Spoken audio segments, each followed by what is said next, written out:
Hey, so we've had a couple of exciting things happen in Nomadland. Well, one, it's burger night, so that's always exciting. But number two is the burn restrictions have been lifted in the state of Colorado, meaning we can have fires again. Yay!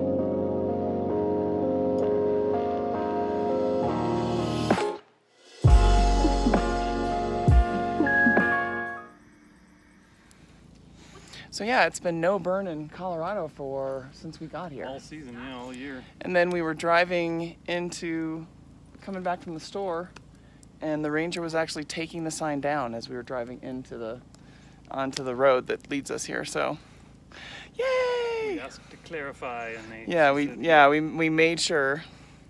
I don't think she was happy about it. Yeah, she didn't seem happy about it. So we're being really careful. So we rake. We do things like there's no pine needles. From that, and Eric digs a hole so he's below the duff, which is the level that can catch fire. But here there's so much dirt that I think we're pretty good. Yeah, not a lot of duff to worry about. A lot of duff. If you're doing a new fire, you might want to worry about that. But yeah, this is pretty established. I'm here in my cooler. Gonna grab the meat. I put it in here to thaw. I think it's right here. There it is. Yay, and I put it in an extra bag when I put it in the cooler so it cannot leak. We were talking about the cooler when we were doing our review, and it's still an awesome cooler, but you know, we had a lot of suggestions. Patricia Burke and Chef Santa Culinary Travels. Thanks guys for the suggestions. You were talking about getting cookie or cake baking racks, like at the dollar store that you can put in there. Because of the water, you know, you get so much water in a cooler. And then the other suggestions we had from Samuel J. Martin and Dunn Dennison was to bag the ice once you get it. And so that's what I tried. And so here we go. I put the ice in bags. And so what happens is there's a little bit of water in the bottom, but that's okay. I don't mind a little bit. I just don't want things floating. But I like, so you can put the celery down into the water. That keeps it really fresh.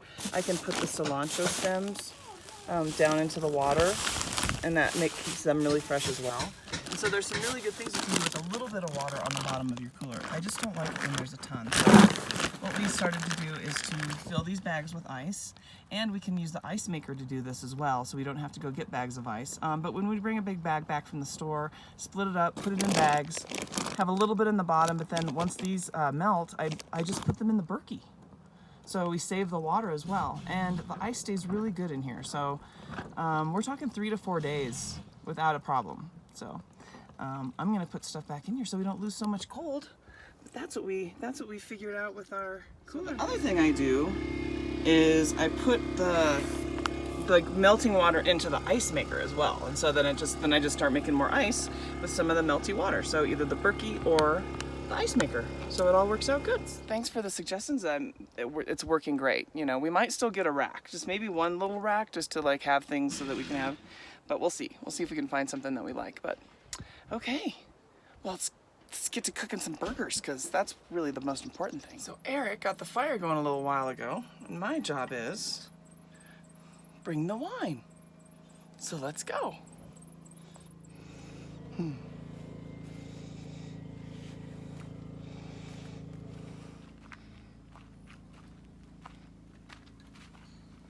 good, honey. Making some coals to grill some burgers. Yeah. Yummy. Gonna be good. Look at all this wood Eric gathered.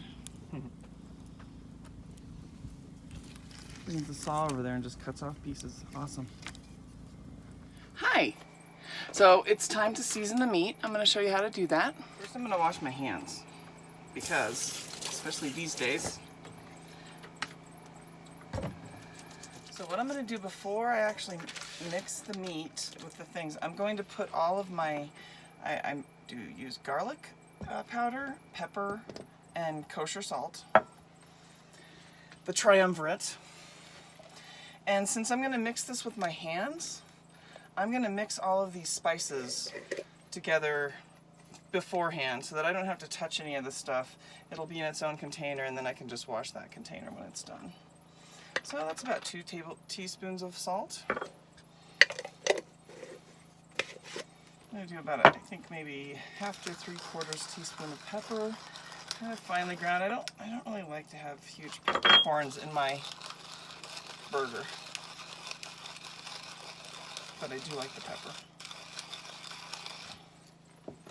Is that right? Just eyeing this stuff. That's how I always do it. Probably about like 1/2 teaspoon of garlic powder. It's very potent, so it's better to actually put it out on a spoon just to make sure. No, see, I'm glad I did that. And that's even way too much, so I'm just going to take a bunch of that back.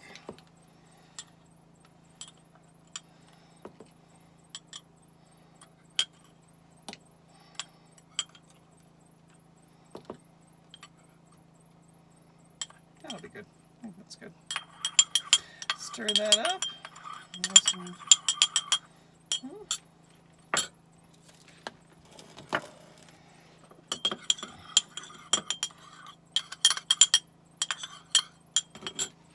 So this is Kirkland from Costco, organic beef. You get them in a 3-pack for 20 bucks.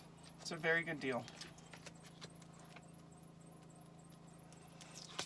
It's easy open. So I just like to plump it right in the bowl. So we got nice clean hands. I like to do this with my hands because you just get everything in better. I'm just going to take some of the seasoning and just put it over. Generally, I'm going to just start breaking the meat up.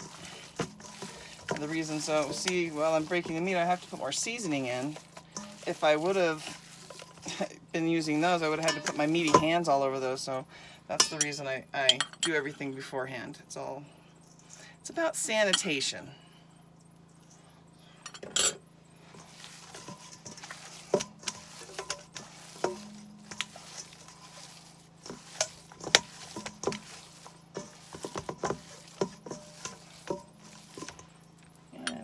Batch.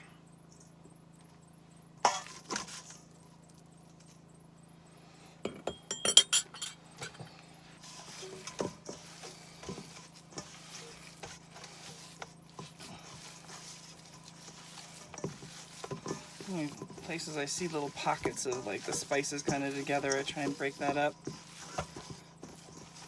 Now you don't really want to work it too much, but we're going to make these into 3 big patties, and I know they're big patties, but you have to see the buns they're going to go on. So I'm just trying to eye these, see if they're about the same size. This one looks a little small. Then I'm going to have Eric come shape the patties because he's a master patty maker. These look about right. All right. There's Eric making some patties. Okay, so they have to fit on this size bun. These are these cheese buns I got at Safeway. And those look about the same size, right? Mm-hmm. Okay, go for it.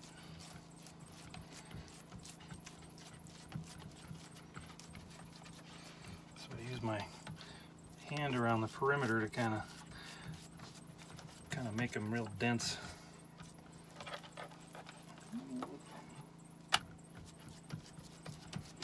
They will shrink because they're 80-20 beef fat. Beautiful.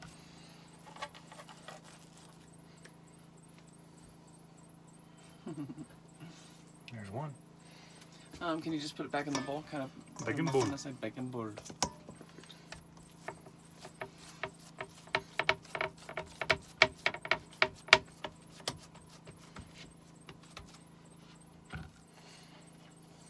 So I do one thing. They're beautiful. Now there's one thing that I always do. It's called dimpling. Can't really see that. It's called dimpling, and you just stick your fingers, make little dents. What that does is it stops them from puffing up. You know how sometimes burgers like do that puff up thing? It keeps them from doing that. So that's a little trick of the trade. And a little Dawn to clean your hands. Yeah, gets the grease off. Those are ready to go on the fire. Yeah, beautiful. Ready to go. Alright. So I made some grilled onions a little earlier. They're a little more, maybe a little more done than I usually like, but they'll still be good. They didn't burn, they just really caramelized, so that's gonna go.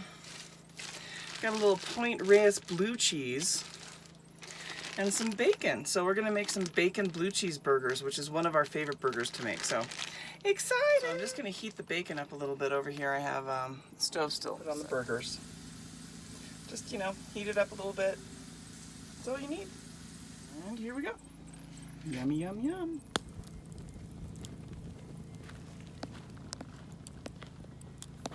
Time to warm up the grill. Warm it up. Walk it on over. Yeah, sure you already explained we got this at Walmart. I haven't yet, no. Oh. Yes, we did. For what, 20 bucks or so? Yeah, something like that. You've used it. We used it for Christmas last year and Thanksgiving, and we used it for everything.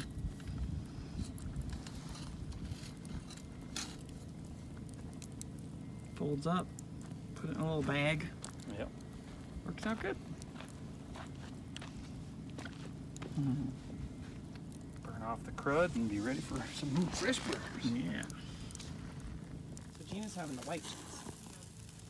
Yeah. It's gonna be a little bit of a little bit in the fire, I'm guessing. That's all you can do with crumbles, honey. Yep.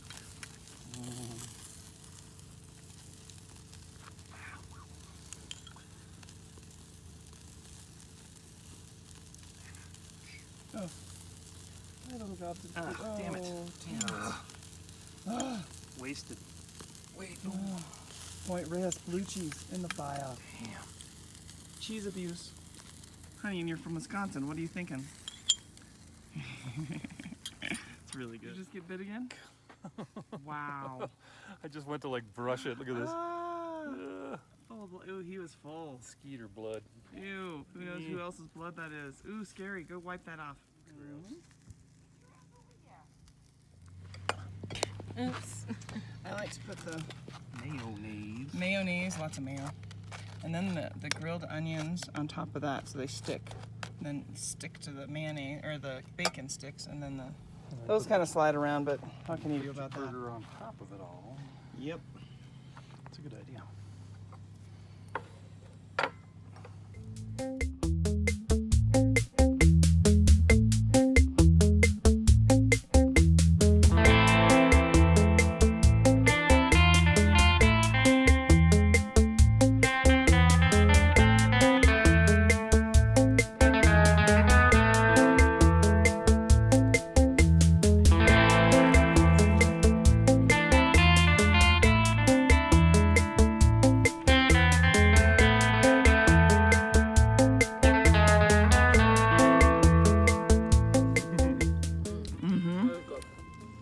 Oh yeah. Over the fire. No other way, people, right? Hard to beat. Wow. Wood we gathered in the forest the here. fire. Well, Eric gathered. He's a wood gatherer. His name's Vanderboom. Of the tree. I like burger night. What do you guys think? I think it's fantastic. I'd Okay. give it 3 Thumbs up? 3? Only 3? Well, there's 3 of What us. the fuck are you? 6 thumbs up. Oh, 6. Okay, that's good. I'll take that. You did the forming and the grilling. And the fire making. You did most of the work, honey, actually, on this one. Okay, so this is funny. I'm doing my first cooking segment, and who does the cooking? Eric, grill master. What can I say? Well, yeah. Yeah, and we're just showing you how it's done anyway. Yeah. Cooking over the open fire. So now we're really full. Those are very big burgers. Huge.